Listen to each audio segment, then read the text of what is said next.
I mean, Knocked Out Loaded, apart from one of the worst ever covers of a Bob Dylan album, it did have Brownsville Girl on it, which is that 11-minute collaboration with Sam Shepard. And I think David Hepworth at the time in Q pointed out that sort of any Bob Dylan song over about 5 minutes is automatically called a masterpiece.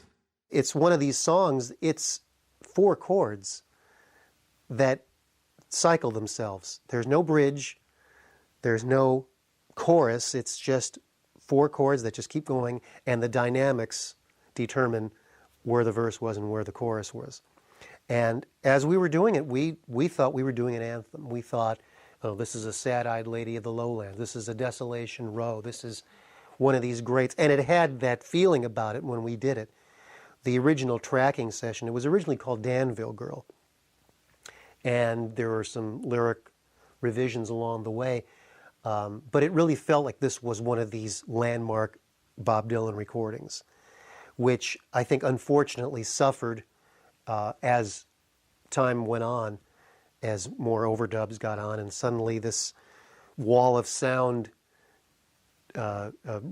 arrangement kind of crept into it, and it started sounding like a Phil Spector record, which it was absolutely not feeling like when we first recorded it.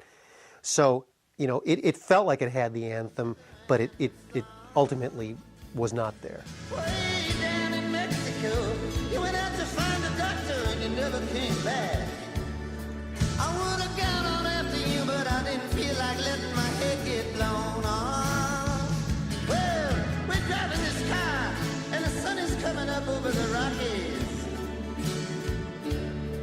Now I know she ain't you, but she's here, and she's got that dark rhythm in her soul. As I said, it was these 4 chords, G, A minor, C, D, G. That was the song for 12 some odd minutes. Nothing changed except the dynamics of them. And now we're recording it, and he had some female vocalists in there. I think, yes, at that time. He stopped the recording and said that he was short a verse. I said, well, we could stop and go into another song, and he said, no, give me a second. So he takes out a very impossibly small pen and an equally impossibly small piece of paper and starts writing in the corner of the studio. And I didn't know what he was doing. We didn't know what he was doing. We just took a break, and I don't think more than 10 minutes went by. And he said, okay, let's try it. It then dawned on us what he had done. He wrote this verse, and there was a lot of writing to be done in this very small space. And so we're getting to it. Now we're hearing the new verse for the first time, and our jaws are slack because the guy just sat there and wrote a great verse without having to, you know, go home and think about it and do whatever you have to do to summon up the muse. So that was one of those moments where the genius aura came, oh, that's why he's Bob Dylan, he can do that.